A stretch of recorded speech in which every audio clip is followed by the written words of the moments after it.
ఫకీర్ సాబ్, తమరి వద్ద ఇన్ని నగలు, ఇన్ని దుస్తులు ఉన్నాయేంటి? సమీపంలో ఉన్న ప్రాంతంలో ప్రకృతి విలయతాండవం చేసింది. గ్రామాలెన్నో నాశనమైపోయాయి. పేదల ఇళ్లు పోవడమే గాక వాళ్ళకి కట్టుకోవడానికి గుడ్డ, తినడానికి అన్నం మెతుకు కూడా లేకుండా పోయింది. చుట్టుపక్కల గ్రామాల్లో తిరిగి అందరినీ అడిగి ధనం, ధాన్యం, కొన్ని బట్టలు సేకరించాను. ఆ పేదలకు కాస్తైనా సహాయపడుతుందని.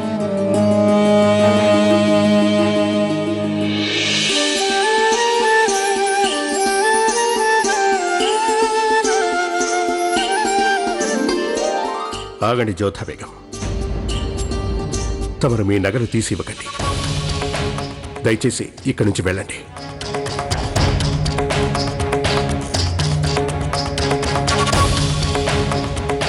మీ కర్తవ్యాన్ని లెక్క చేయని మీరు కూడా ఒక బాద్షాయేనా? కనీసం మానవత్వం కూడా లేని మీరు ఒక మనిషేనా? ప్రజలు ఆకలి చావు చేస్తుంటే మీరేమి చేయకపోగా నన్ను కూడా చేయనివ్వలేదు.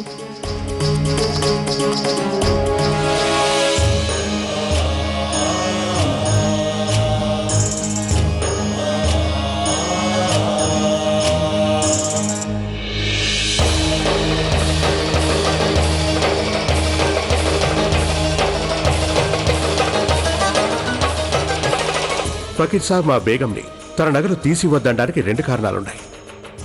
మొదటి కారణం, ఒంటి మీద నగలు లేకపోతే బేగం ఘనత వెలవెలపోతుంది. ఇక రెండవ కారణం, మా నగలు తన నగల కంటే చాలా విలువైనవి. క్షమించండి బాద్షా గారు, ఇది కేవలం మీ తలపాగాయే కాదు, తమరి ఘనతకు చిహ్నం. ఇది చాలా విలువైంది. వీటి విలువ బాద్షా తల మీద ఉన్నంతసేపే ఉంటుంది. అయితే ఏ బాద్షాకైనా తన ప్రజల కంటే ఎక్కువ విలువ దేనికి ఉండదు.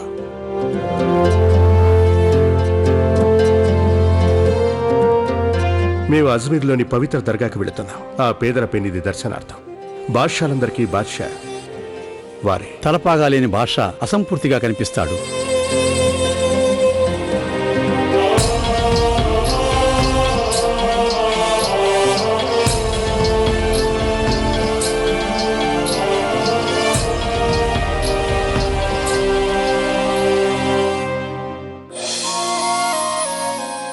నేను నా నగలు ఆ ఫకీర్కి ఇవ్వనివ్వకుండా అడ్డు చెప్పినప్పుడు నాకు తమరి మీద చాలా కోపం వచ్చింది.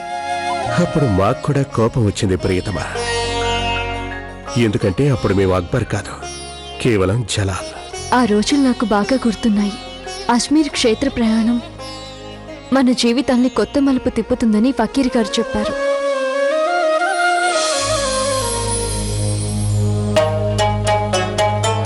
ఆ ఖుదా మీ ఇద్దరిని సదా దయతో చూడాలి.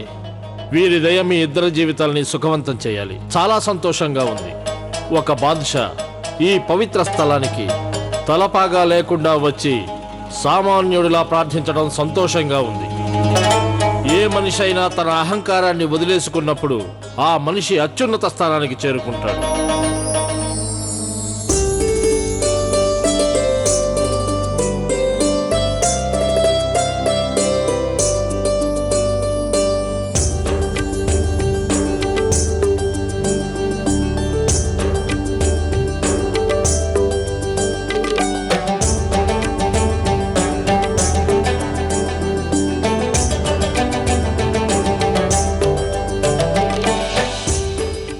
జోధా బేగం, ఇక్కడ ప్రార్థన తలపైకెత్తి చేయవలసి ఉంటుంది. తమ మతాన్ని పాటించే స్వేచ్ఛ తమకుంది. తమరు వద్దనుకుంటే ప్రార్థన చేయక్కర్లేదు. నాకు ప్రార్థించాలనే ఉంది. ఈ క్షేత్రం గురించి నేను చాలా విన్నాను. ఈ ప్రపంచంలోని అన్ని మతాల వాళ్ళు ఇక్కడికి వస్తారట. ఏమన్నారంటే దేవుడికి వీరు చాలా ప్రియమైన వారని చెప్పారు. ఈ ప్రపంచంలోని షహించాలందరికంటే శక్తిశాలి వీరు, కానీ అత్యంత దయగలవారు. ఉచ్చ నీచములు, చిన్న పెద్ద, మంచి చెడ్డ ఇలాంటి తారతమ్యాలు లేకుండా తనను శరణు కోరిన వారందరికీ ప్రేమ సందేశం ఇస్తారట వీరు. ఇంతటి మహాత్ములైన వారి పవిత్ర స్థలం నాకు పూజించదగిన ప్రదేశం. ఇక్కడ నేను ఏం కోరుకుని ప్రార్థించినా దానివల్ల నాకు సదా సన్మార్గమే లభిస్తుంది. సుభానల్లా, ఎంతో పవిత్రమైన వచనాలు పలికారు తమరు బేగం సాహెబా. తమరి ఈ ఆలోచన తమరికి మరింత ఔన్నత్యాన్ని చేకూరుస్తుంది. తమరి ప్రార్థన తప్పక నెరవేరుతుందని నా నమ్మకం. తమరికి సంతాన ప్రాప్తి కూడా కలుగుతుంది.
షెహెన్షా జలాలుద్దీన్, వారి బేగం జోధా గారు.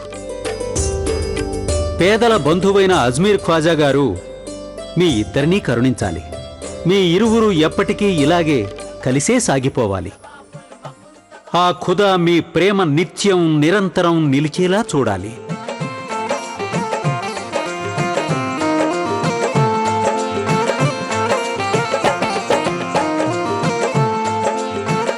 మొగలాయి సామ్రాజ్యానికి త్వరలో ఒక వారసుడు లభించుగాక. మీ ఇద్దరి జంట పవిత్రం పదిలంగా ఉండుగాక.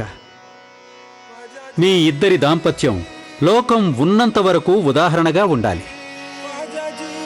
మౌల్వీ గారు అలా అంటున్నారు అంటే వారికి మన ఇద్దరి మధ్య సంబంధం వాస్తవ స్థితి తెలియకంటున్నారు. వారి ప్రార్థన నిజం కాకూడదని వారి నమ్మకం. అజ్మీర్ యాత్రలో మా యాత్ర పూర్తి కాలేదు. నిజానికి ఇక్కడి నుంచే మా జీవన యాత్ర ఆరంభమైంది.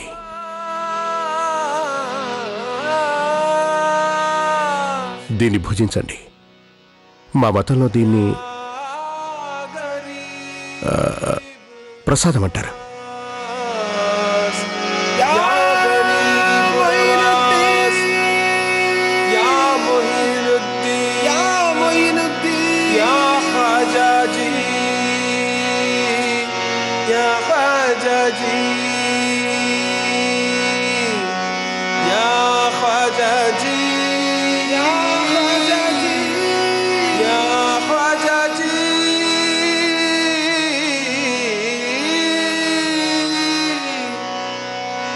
ఈ షహిన్షా నా సర్వస్వాన్ని నాకు లేకుండా చేశాడు.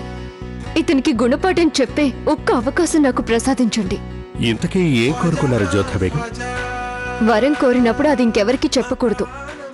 చెప్తే ఆ కోరిక నెరవేరదట. మమ్మల్ని గనక మీరు అడిగి ఉంటే మేం తమరికి చెప్పుండేవాళ్ళం. ఏమని? మేం మా కోసం అసలేమీ కోరుకోలేదు అని. ఎందుకని? ఆ ఖుదా మాకిప్పటికే చాలా ఇచ్చాడు. అందుకని మేం మీకోసం ప్రార్థించాం. తమరి కోరిక తీర్చమని ప్రార్థించాం. అంతేకాకుండా ఇది ఇక్కడ తమరు చేస్తున్న తొలి ప్రార్థన. అందుకని తమరి కోరిక నెరవేరాలి. నేను కూడా నా కోరిక నెరవేరాలని కోరుకున్నాను. పోనీలేండి, స్వయంగా మీరే నా కోరిక నెరవేరాలని కోరుకున్నారు.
తొలిసారిగా నేను తమరిలో వేరొక మనిషిని చూశాను షహిన్షా.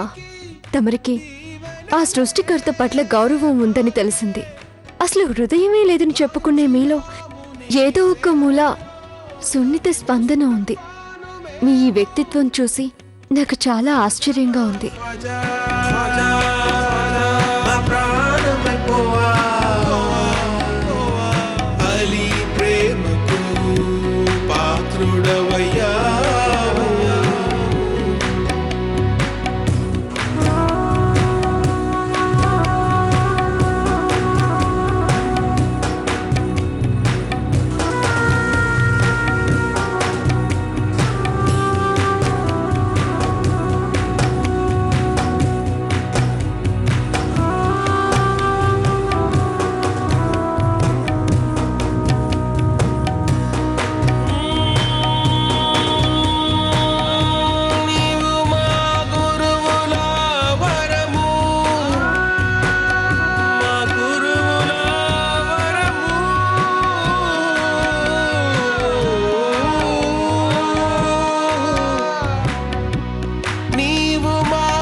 ख्वाजाजी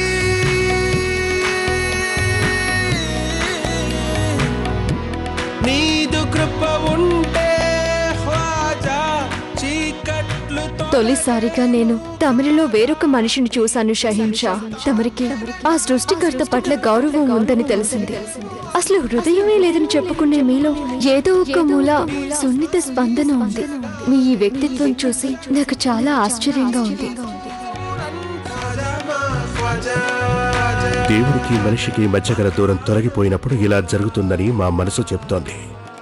మేం కూడా భక్తి పారవస్యంలో మునిగిపోయి మేం బాద్షా అన్న సంగతే మర్చిపోయాం. అందుకేనేమో మనశ్శాంతి కావాలి అంటే దేవుడి ముందు మోకరిల్లాలి అని పెద్దలు అంటూ ఉంటారు. ఒక క్షణం సర్వస్వం మర్చిపోయి ఖుదా సేవలో మునిగిపోయాం మేము.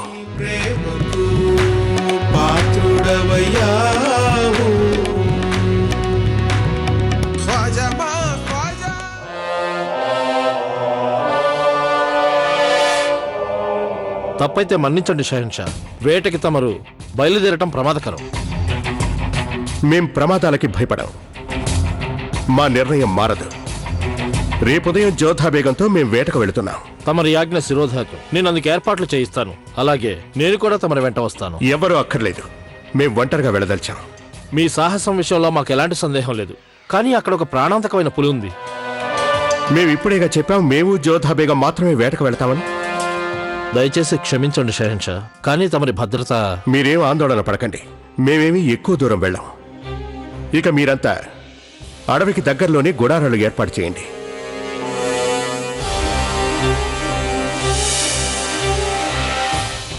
ఇందుకు నేను అంగీకరించను. నేను ఇక్కడికి వచ్చింది తమతో పాటు దర్గా దర్శించడానికి, తీర్థయాత్ర కోసం ఒక సదాభిప్రాయంతో వచ్చాను. అంతేగాని అమాయక ప్రాణులైన జంతువుల్ని వధించడం నేను సహించలేను. వేటాడడం అనేది మాకొక సరదా జోధా బేగం. మమ్మల్ని మీరు ఆపలేరు. మీరు కూడా మాతో వస్తే మీ నైపుణ్యానికి కూడా ఓ పరీక్ష అవుతుంది. మేము విన్నంత వరకు తమరు గురి తప్పరని విన్నాం. కానీ ఇక్కడికి వచ్చింది అమాయక జంతువుల జీవితాలతో చెలగాటమాడి ఆనందించడానికి కాదు. ఏ మీ రాజ్యంలో ఎవరు వేటకు వెళ్లేవాళ్ళు కదా? ఒకటి గుర్తుంచుకోండి జోధా బేగం, మేం గనక మిమ్మల్ని కాపాడుండకపోతే ఆ పాము మిమ్మల్ని కాటేసి ఉండేది. ఈ లోకంలో బతకాలి అంటే ఒకరినొకరు చంపక తప్పదు జోధా బేగం. ప్రాణాలు కాపాడడం గురించి కాదు, ప్రాణాలు తీసేయడం గురించి. అది కూడా ఏదో సరదా కోసమా? కేవలం మీ అహంకారాన్ని తృప్తిపరచుకోవడానికి ఆ మూగ జీవుల్ని వధిస్తారా మీరు? దీన్ని మీరు మా అహంకారమే అనుకోవచ్చు జోధా బేగం. కానీ వేట మాకు సరదా కాదు, అలవాటు కూడా. ఇక మా అలవాట్లు మేము మార్చుకోదలుచుకోలేదు. దీన్ని తయారు చేసిన వాణ్ణి మెచ్చుకోక తప్పదు. ఇది నిప్పులు కక్కుతుంది, ఎదుటివాణ్ణి ఆ మంటల్లో దహించేస్తుంది.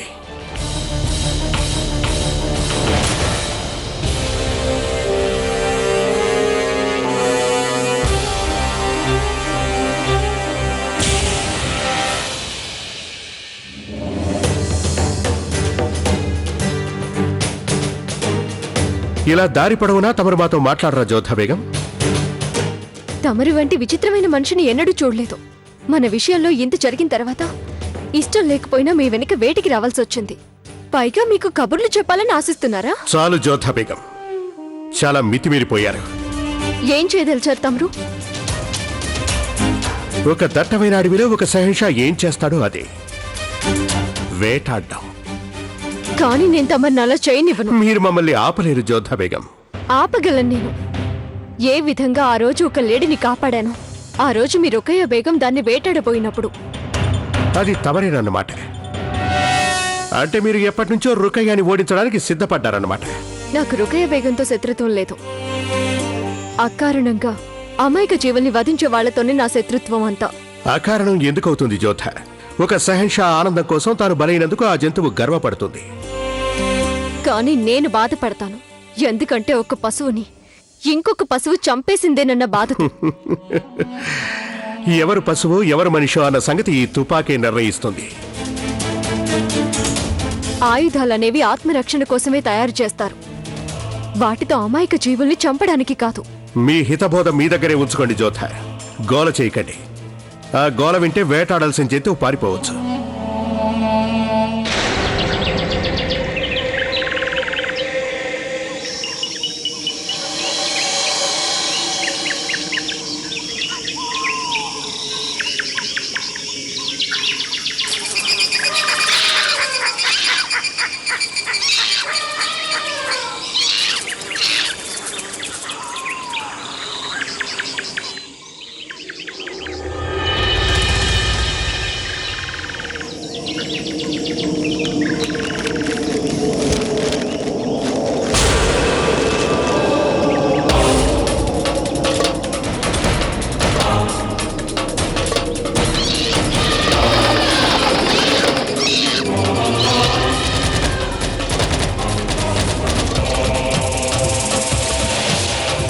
పక్షులు గోల చేస్తున్నాయి.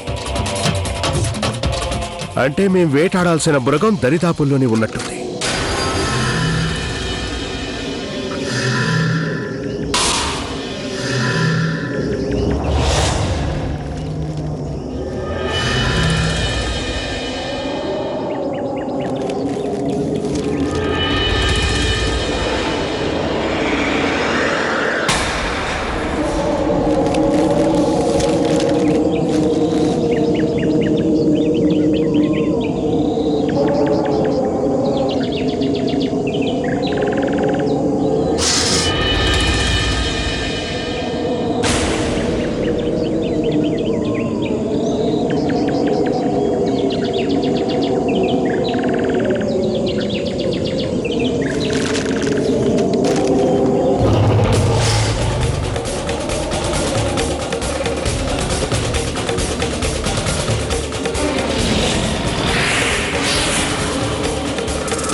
షహన్షా, నేను మీ తుపాకీలోని గుళ్ళన్నీ తీసేశాను.